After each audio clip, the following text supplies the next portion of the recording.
Good morning. Welcome to the Unitarian Church of Los Alamos. Welcome back into the sanctuary once again. I'm so happy to see your faces here staring back at me. And thank you to all of you still tuning in for our live stream as well. I'm the Reverend John Cullinan, the minister here at the church.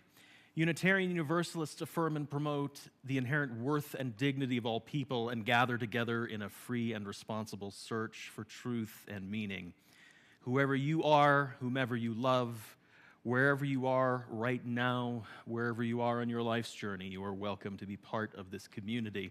If you are coming to us for the first time today, either via video or here in the sanctuary this morning, I invite you to come and have a little conversation with me after the service. I would love to talk about our church here, our community, how you can get involved, or answer any questions you might have about what you've experienced here today. And if you're watching remotely, feel free to send me an email anytime with your questions about a Unitarian Universalist community. And now, let us prepare for worship this morning. Feel yourself grounded wherever you are sitting. Close out any other distractions you might have. Breathe in, breathe out, and let us begin.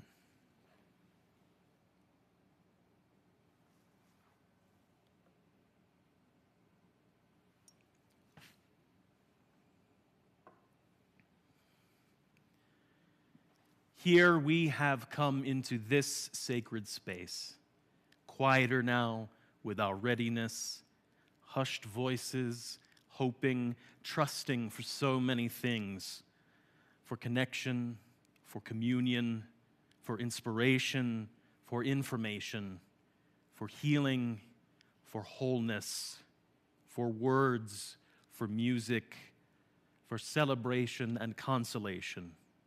Here we have come into this space, bringing all of who we are. Let us be willing, however we may be changed. Come, let us worship together. Please rise in body or spirit and join in our opening hymn this morning, number 40.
Please join in our affirmation.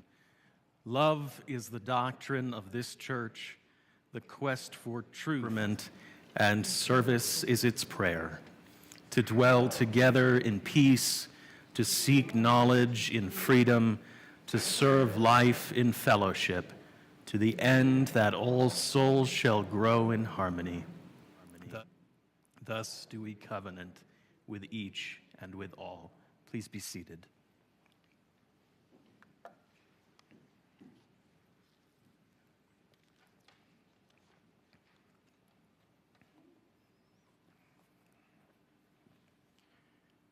candle has been lit this morning for Rick Bolton's sister Paula, who is recovering from a fall. In addition, it was my sad duty earlier this week to announce the deaths of two of our beloved members. Kay Harper, at the age of 96, died at her apartments at Aspen Ridge, where she had been living. We don't have many details about her death or when a memorial might happen, but I have been in touch with her remaining family. George Best, at the age of 101, died at his apartments at the Kingston residential place in Santa Fe where he had been staying. He'd been in brief hospice for a while, and he was with his family and his hospice caregivers when he passed. We will miss them both dearly. They were vital members of this community. And now, as is our tradition, I light our candle of life for Kay Harper and for George Best.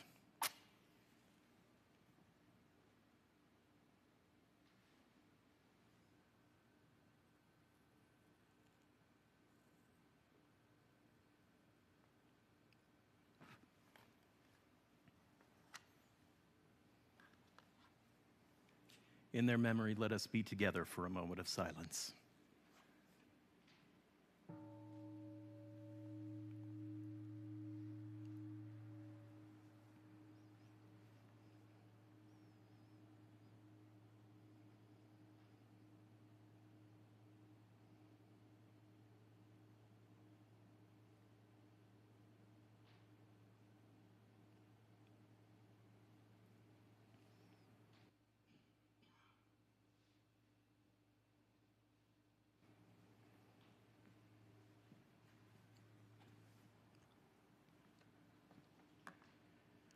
For all our joys, all our sorrows, whether we share them with one another or we hold them close in our hearts, let us be together in a spirit of prayer and reflection. Eternal and beloved, gracious source of all life and all love, we come together this morning grateful for this time out of time, which we have set apart so that we might become more fully present to ourselves, to each other, to that which we call holy. May our joys be celebrated together, our wounds be healed together, our hearts be opened together. Spirit of creative good, be with us when we are afraid. Grant us the courage to do what we have to do. Grant us the peace that passes understanding. When we fail to find courage or peace, may we find compassion for our brothers and sisters who also fail. May we sometimes win the prizes that we fight for. And may we know both pride and compassion. May we be open to the candor of old age and to the freshness of childhood. May we give good memories. May we receive good memories. May we have faith, O Spirit. Be merciful to us and help us to be merciful to one another and to ourselves. All this we pray in the names of those known and unknown, present and absent, remembered and forgotten, in the names of all the helpers of humankind. Amen. Please remain seated and join in our meditation hymn.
Our story for all ages this morning is often mistaken for a Zen Buddhist tale, but actually comes from a short story by Leo Tolstoy that was published in 1903, and this is a retelling of his story of the three questions. There was once a king who decided that if he knew who the most important people to be with were and what the most important thing to do was, and when the best time to do each thing was, that he would certainly be the finest king ever to rule the land. Although he had asked his advisors, none had been able to give him a good answer to these questions. So at last he decided to ask the advice of a wise hermit. The king dressed in the clothes of a commoner and set out for the forest. When he neared the hermit's hut, he ordered his knights to stay back at a distance, and he rode the last section of the trail alone. The king found the hermit digging in his garden. The old man greeted him, but continued digging. The king told the hermit that he had come to find answers to his three questions. The hermit listened, but gave no answer and continued working. The king observed that the hermit was frail and elderly and that the work was very difficult for him. And so the king offered to take over the digging, and the hermit allowed it. The king dug for an hour. Then he repeated the question, but the hermit did not answer. He worked again for another hour and then repeated his questions with the same results. And this continued for a few more hours until the sun began to sink low in the sky. And finally, the king got discouraged. I came to you for answers, wise man. If you have none, tell me, and I will return home. Just then someone came running up the path. They turned to see a man with his hands pressed to his stomach and blood flowing from between them. He dropped to the ground at the king's feet. The king and the hermit knelt down and began tending to the man. The king washed and bandaged the man's wounds. The blood continued to flow, so he kept having to change the bandages. The king also helped the hermit to get fresh water and to help the man to drink. Finally, the man slept and did not wake until the next morning. And the king, too, slept upon the ground, waking often to watch over the man. In the morning, the man woke up and looked at the king. "Forgive me," he said to the king. "You have nothing to be forgiven," the king answered. "Oh, but I do," he said. "You were my enemy, and I had sworn to take revenge on you for killing my brother and taking my land. I knew that you were coming here today, and I decided to kill you on the trail. But when you did not return for many hours, I left my hideout to find you. Your guards recognized me and wounded me. I escaped them, but I would have bled to death if you had not cared for me. I meant to kill you, but now you have saved my life. If I live, I shall gladly serve you for the rest of my days." The king was so happy to be reconciled with an old enemy that he immediately forgave him and promised to return his land. And then the king called for his knights to carry the man back to his castle to be cared for by his own doctor. After the wounded man had gone, the king asked his hermit once more if he would not give him the answer to his questions. "Your questions have already been answered," the hermit said. "But how?" asked the king, perplexed. "How? If you had not taken pity on my weakness yesterday and helped me instead of returning home, that man would have ambushed and killed you on the trail. Therefore, the most important time was when you were digging my garden beds, and I was the most important person.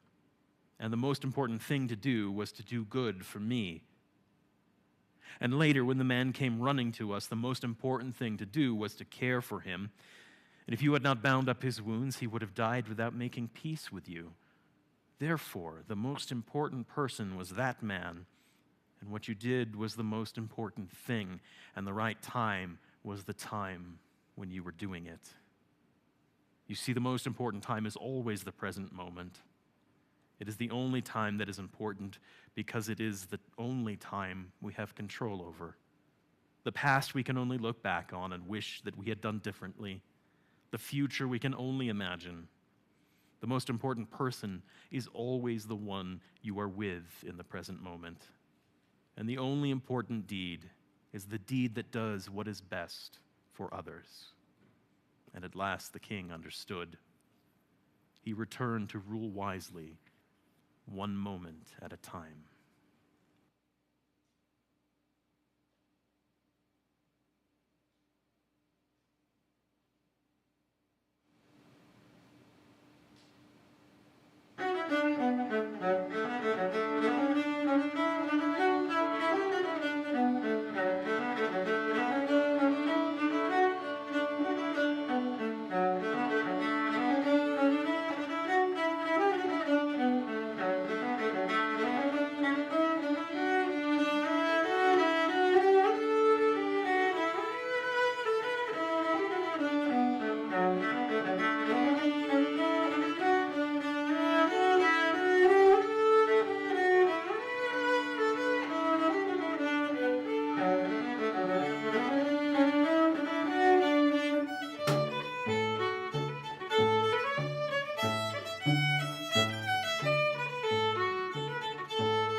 So I had the great good fortune a couple of weeks ago to be able to return to the classrooms at Los Alamos High School to visit with the senior humanities classes there, who every year do a unit on world religions.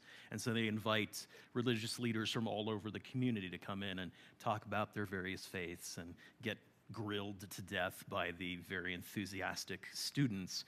I had missed out on it last year due to the pandemic. I was thrilled to go back again this year, and it was a really engaging few hours with two different sessions of these classes. The one that started before 8 a.m., a little more lethargic than the other one, and I think understandably, but really had some probing questions.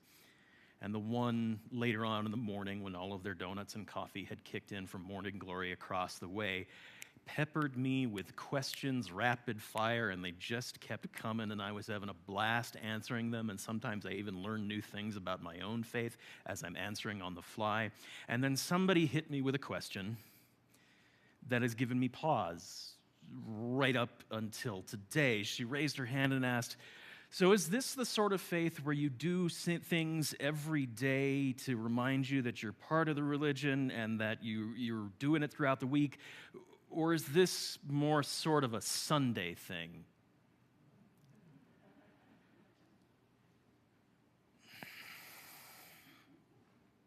Why are you asking me hard questions at 9 a.m. on a Monday? That is not fair. She really did floor me. I didn't know right away what the answer was, and I was feeling a little guilty about maybe what my own practices might be that I could answer with, and I was very tempted in the moment to answer, On the advice of my attorney, I exercised my Fifth Amendment rights to not incriminate myself. But instead, I gave the standard Unitarian answer when there is no one answer to the question, which is, well, it depends on who you're talking to.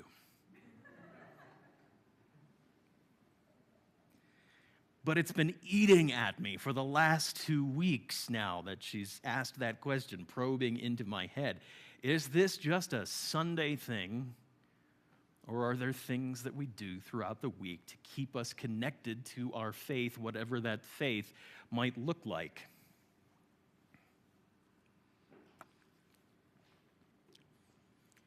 Now I'm not sure. 30 years ago, I could have answered that question immediately, because growing up in the Roman Catholic tradition, we did things every day to keep us connected to the faith we were trying to ground ourselves in. I'm sure it probably helped that I went to Catholic school from kindergarten through my bachelor's degree, so there was always something surrounding me there.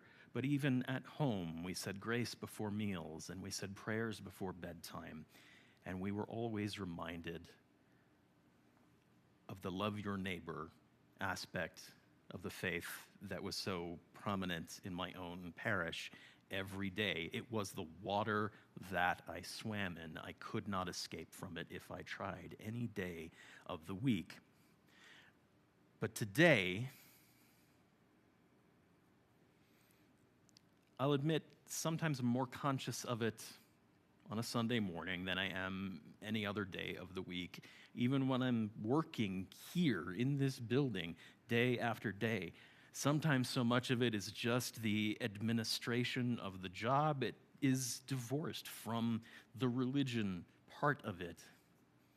And at the same time, I don't know, and I don't think I've had conversations with any of you recently about your own faith practices outside of a Sunday morning, if you have any, if you feel some sense of faith. So truly, it does matter who you're talking to in this instance.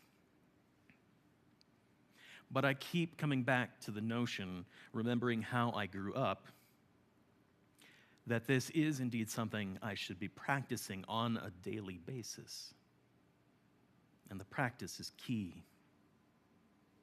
If I go back to my ancient creation myth that I just made up a few years ago about the great heart at the center of all things that I talked at length about last week, this metaphor for the something bigger we feel connected to, the source that we are trying to keep in our consciousness, if we are focused on that kind of great cosmic center, eventually we become aware of the thing we are called to do beyond ourselves, that mission that is whispered in our ears at birth, to know our own selves and to know others and to know the connections of all things to the fullest capacity we are capable in our own limited, finite selves. And when we become awake to this draw, to this call, then we become aware, in theory, of all things, of everyone we are connected to, of everything we are connected to, and the struggle that we share, and the fragility that is common to all of us, and the fallibility that we are all subject to. And in that awareness comes a desire to give and receive compassion,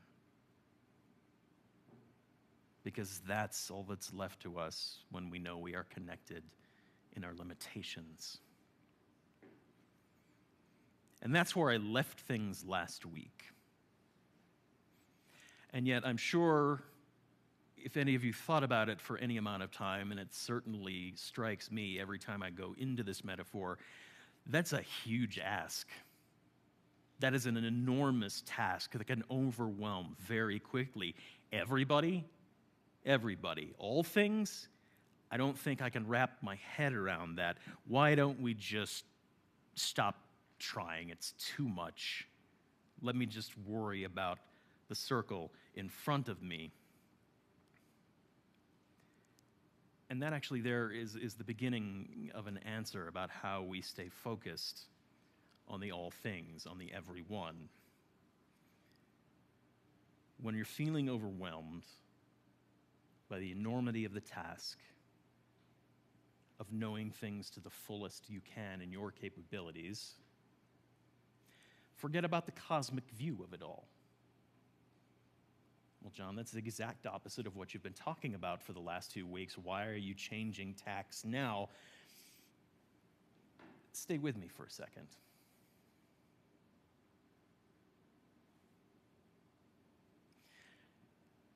To grow aware of the limitlessness of our connections, to be able to put into practice a limitless faith, takes time. Takes gradual adjustment. It's like getting a fish up to speed before you empty it into your fish tank. Acclimation needs to happen. So I'm not saying forget completely about our connection to all things.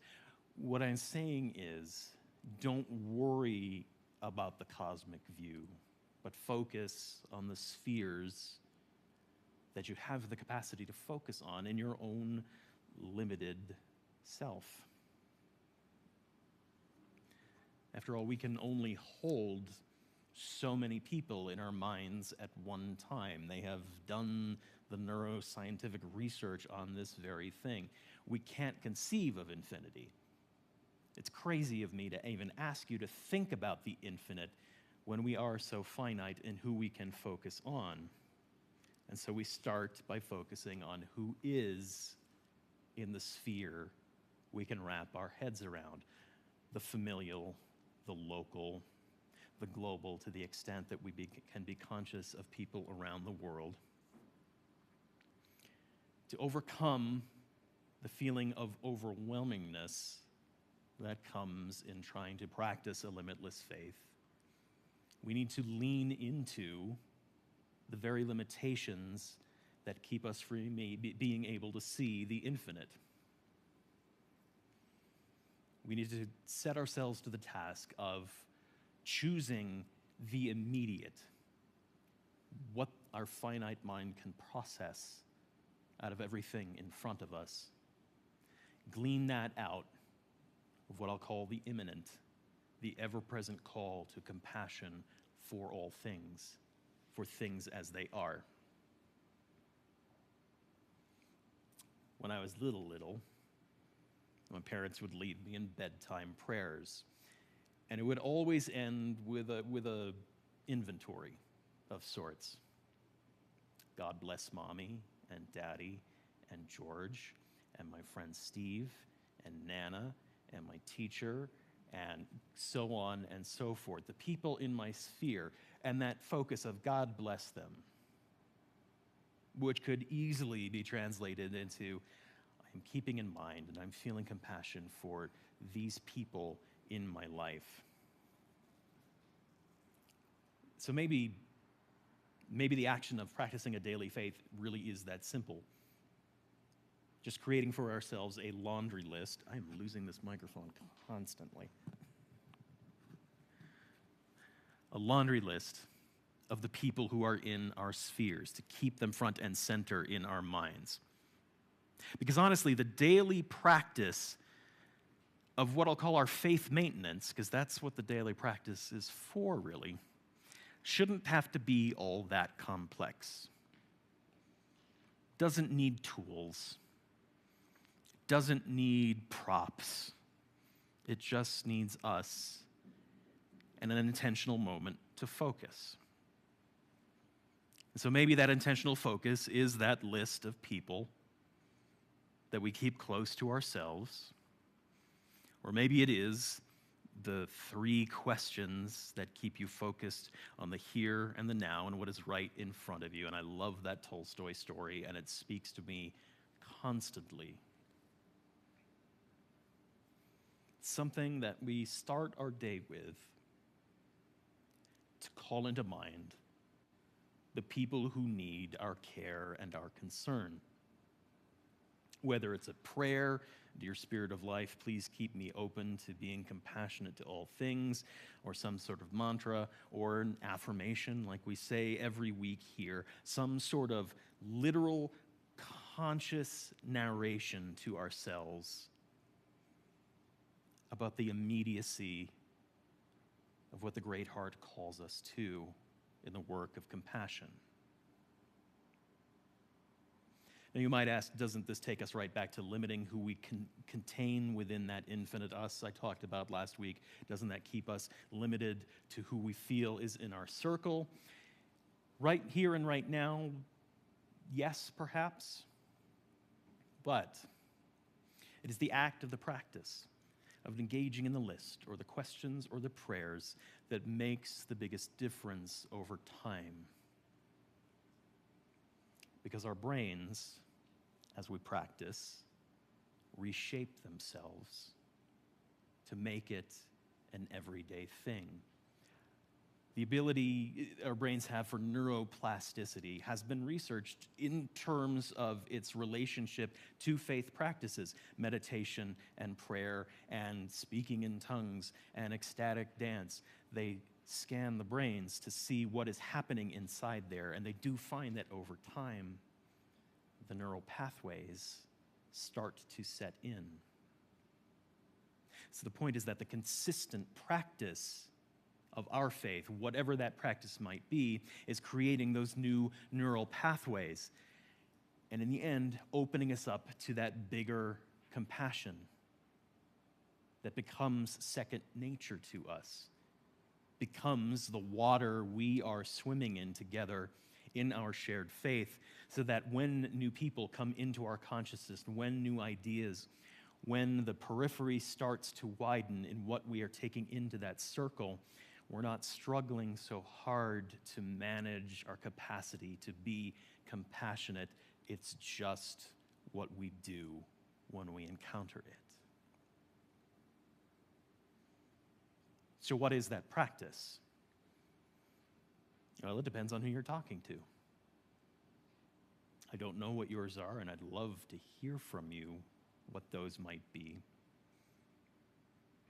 But as I was thinking about it those last few weeks and delving back into this framework of the Great Heart that I keep coming back to, I thought to myself, what would be the 3 questions that the Great Heart would lead me to start off my day? And what I landed on, at least for the moment, is this. Who in my sphere needs my immediate care?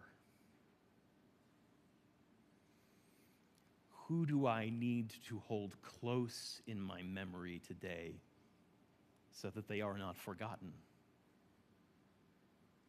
And this is a doozy, who is the person I have the most difficulty feeling compassion for today? Yes, I'm asking you hard questions at 11 a.m. on a Sunday, and no, it's not fair, but that question deserves a much deeper exploration. And when I'm back here in the pulpit on the 27th, that is going to be the last topic in this widening the circle conversation we are having. How do we practice compassion with the folks who just grind at us? But for now, I leave you with the 3 questions to think about. Because the work of faith, of maintaining our faith, of staying focused on the call of the Great Heart, needs constant practice, however it is we practice. And so the question still remains for each of you and me as well, because it depends on who you are talking to. Is this a faith where you do something every day to keep you connected? Or is this just a Sunday thing? It's up to you. May it be so.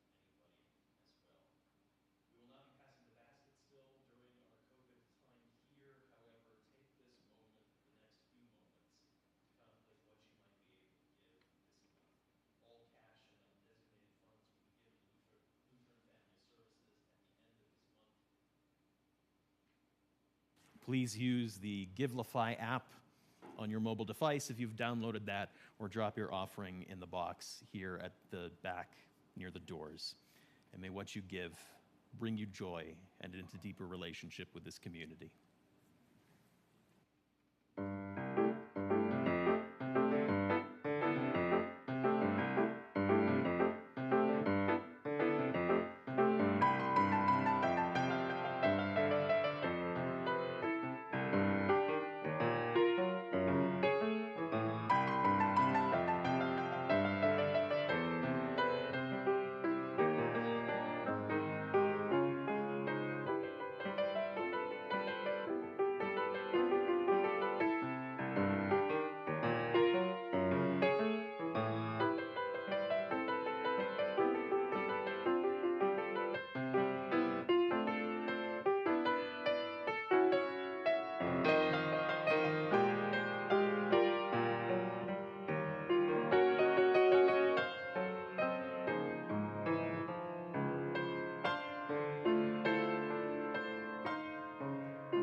Friends, may life bless us and keep us. May the light of life shine upon us and out from within us and be gracious to us and bring us peace. For this is the day. This is the one wild and precious life we've been given. So let us all find a way to rejoice and be glad in it. Go in peace.